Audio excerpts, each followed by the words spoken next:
There was a question from a student named Jackson in the audience where and you'll see his actual question written on the chyron, where he asked her, hey, all these migrants cost money, essentially. So how much taxpayer money exactly is going to continue to be spent on them? That was the question. You figure out if she answered it. Will the American citizens' taxes pay for these benefits and subsidies? And if so, how much money will be allocated? Well, thank you, Jackson. Let's start with this. America's immigration system is broken and it needs to be fixed. And it's been broken for a long time. Oh, my God. And part of what we need to do is always prioritize what we need to do to strengthen our border.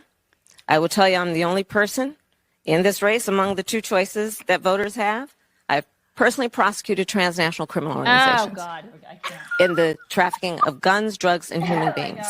I have spent a significant part of my career making sure that our border is secure and that we do not allow criminals in and we don't allow that kind of trafficking to happen and come into our country. Except for the ones you did. As my opponent has proven himself, he would prefer to run on the problem instead of fix the problem. No time did she talk about money. No, not at all. Where are the 300,000 plus kids that you let come across the border and get trafficked, Kamala? We're going to talk about that. Oh, okay. I'm sorry. Where are they? Where are they? And where is AOC crying at the border getting a photo op about those kids? I'd like to know. AOC, where are you? Crickets. She's nowhere to be found. Neither is Alyssa Milano. Remember her? Remember that biatch? Oh my God, I'd actually forgotten all about her. And I know. Appreciate you bringing her up. She's completely silent.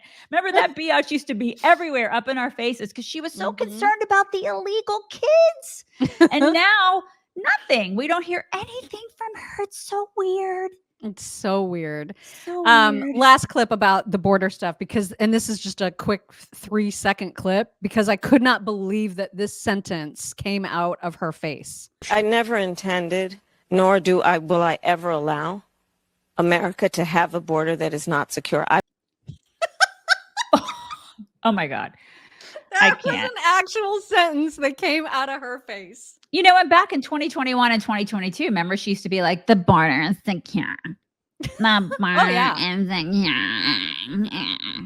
Remember? Yeah. She said it a lot. Yes, she did. Meanwhile, like 18 million illegals have crossed the border. What? I'm sorry. A little bit of a discrepancy. Little bit of a discrepancy there. Yeah. She was also asked about the whole Nazi story. She was jazzed to talk about how much of a Nazi and how much of a Hitler person and fascist that Donald Trump is. But Anderson was asking the question kind of around anti-Semitism and the rise in anti-Semitism across the country. There was also an audience member who asked a similar question. She has trouble with that because she knows, she knows, but she won't say. Trump obviously is very pro-Israel, and that doesn't jive with the whole Hitler narrative. Right. So when Anderson pressed her about whether she would be a stronger partner to Israel than Trump was, she really flailed on this answer too. To listen to John Kelly, the former chief of staff of Donald Trump, who has told us, Donald Trump said, why aren't my generals like those of Hitler's? Like Hitler, who has referred several times, we've heard the reports for years. Do you believe Donald Trump is anti-Semitic? I believe Donald Trump is a danger to the well-being and security of America. He has said that he's casting himself as a protector of Israel.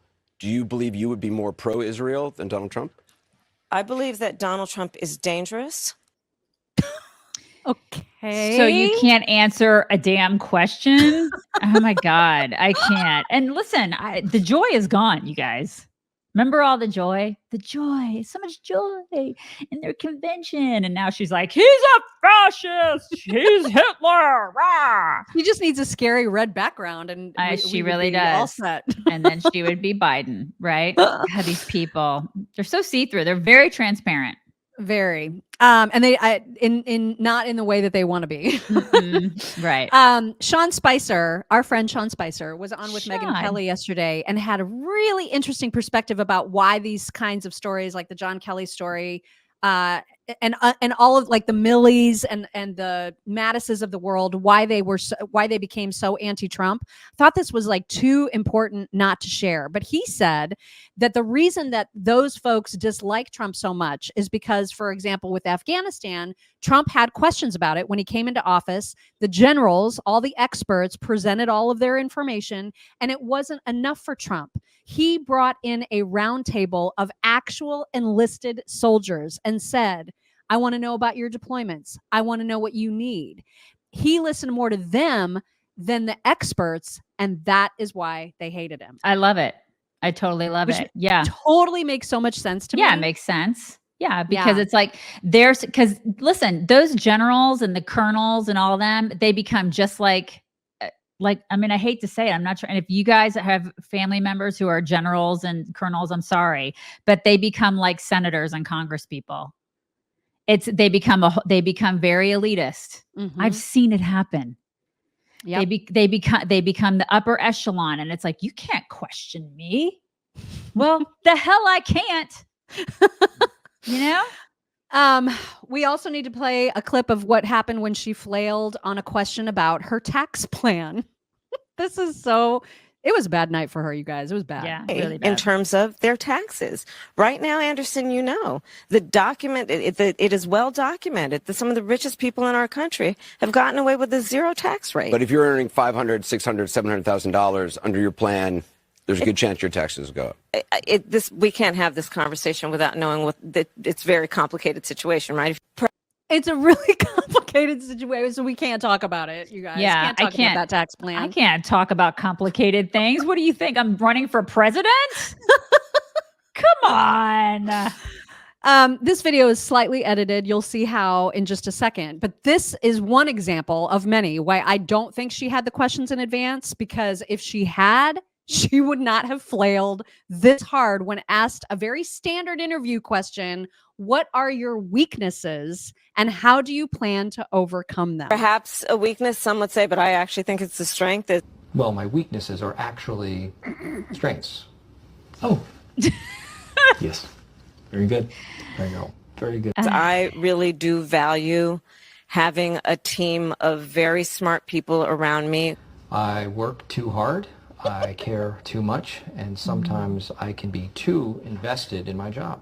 So I may not be quick to have the answer as soon as you ask it about a specific policy issue sometimes, because I'm going to want to research it. I'm going to want to study it. I'm kind of a nerd sometimes, I confess. Oh, God. The giggling at her own jokes. She is a complete and utter moron. She really is. I know we differ on this, but I think she did get a lot of these questions in advance. I really do. And I think she's just... Then there's no excuses for how dumb she is. I know. And that's the thing. I think you just want to believe that she's smarter than she is, but I think she is Forrest Gump stupid. She is that stupid, you guys. Yeah. But then again, so if she knew that one of the questions was going to be, what's one of your mistakes that you've made, that she'd be prepared with an example at the ready, and she was not. This is how she answered that question. There's something you can point to in your life, political life, or in your life in the last 4 years that you think is a mistake that you have learned from? This was my favorite. I mean, I've made many mistakes. And they range from, if you've ever parented a child, you make lots of mistakes. I mean, she really hasn't. In my role as vice president, I mean, I've probably worked very hard at making sure that I am well versed on issues, and I think that is very important. It's a mistake not to be well versed on an issue and feel compelled to answer a question. That's not a mistake.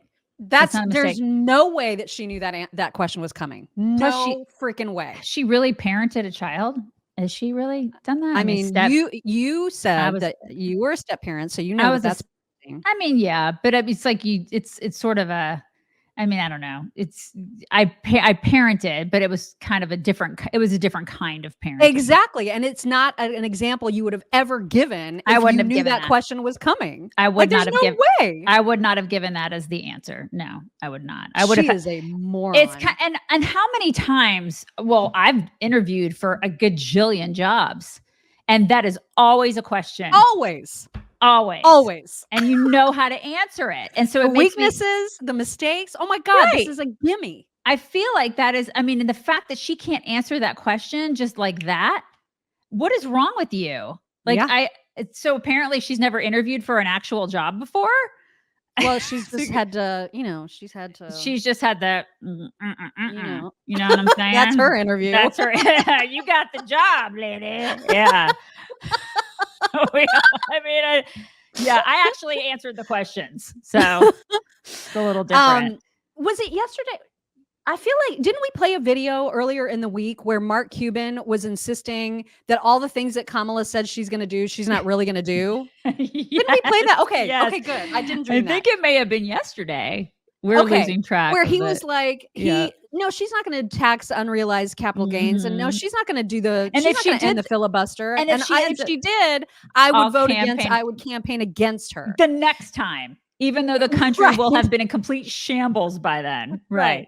Yeah. So somebody needs to send this clip specifically to Mark Cuban. Let me ask you, you've talked about codifying Roe v. Wade. That would obviously require 60 votes in the Senate, a majority of the House. That's a big leap. We don't have that yet. If that's not possible to codify it in the House, what do you do? I think we need to take a look at the filibuster, to be honest with you. Somebody needs to let Mark Cuban know that. Okay, why don't you send that to him? You should tweet, since you handle our Twitter and I handle Instagram, you should tweet that to him today. Okay, well, I already sort of did. Did you do it? Okay. I did, but I just need more people. Okay, everybody tweet that to Mark Cuban today. Everybody tweet it to him. Yeah. Just tweet our whole show to him. I just want him to be bombarded with our entire show with us all at once. We should totally. Absolutely.